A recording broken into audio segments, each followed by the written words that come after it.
mix perspective. So there are two general directions you can go when creating the perspective of your mix.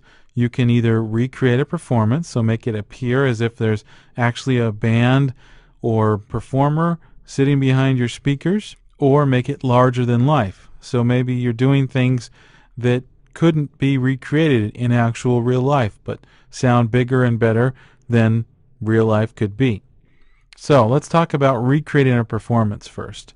So what you're going to do is you're going to place elements in the stereo field with a handful of tools.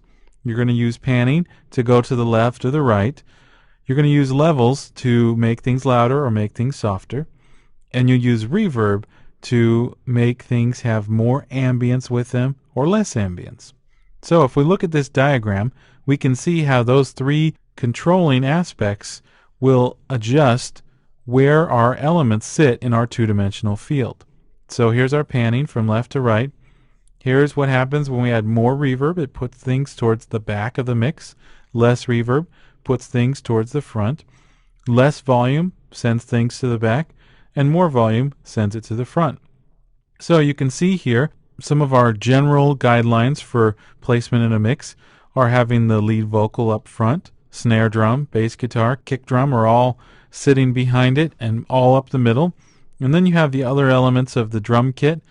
And then to the sides we have guitars and pianos and other major rhythmic elements and other lead instruments and such that need to be pretty prominent. And then we have towards the back we have strings and synth pads, which naturally have more reverb on them and usually are turned down or have less volume and send them to the back of the mix. So these are kind of some general guidelines with creating your placement, making it appear as if you are recreating a performance. And really the guideline is you want to make it look and feel like there is an actual band or performers in front of you on the other side of the speakers. So now let's talk about larger than life.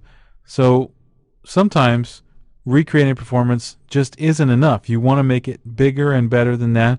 And maybe you want your vocal to dance from side to side, and that might be impossible to do in a performance as fast as you want to do it. Maybe you want to do it way faster than anybody could run from one end of the stage to the other. And you can do that. You can make it bigger than real life. So what is larger than life? So here's an example of life. There's a palm tree, nice and straight. It looks nice and everything like that. Nothing wrong with it. It's great. But what is larger than life? Here's another palm tree. That's not a regular palm tree. As you can see, it's got its own character. It's not regular life. It's not anything normal, but it's a palm tree still. And now it's like way cooler than that regular plain old palm tree. So that's the same kind of thing that we're trying to recreate in our mix. We're trying to take something that's normal and make it kind of crazy, bigger than normal, larger than life. So if we look at the same mix, what we would be doing is we'd be using these same tools, panning, reverb, and volume, to place elements in the mix.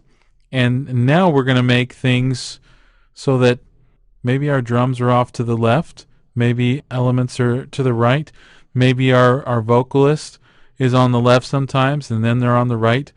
Maybe we have synthesizers that are on both the left and the right, and there's no way that same synthesizer could be in both places at the same time. So by doing this, we are creating that larger than life image, and we can use either one of these, creating a performance or creating something that's larger than life, to divvy up the placement of the items in our mix and create a nice two-dimensional field so that we have something to listen to and mentally look at while we're listening. And that is how we place items in a mix.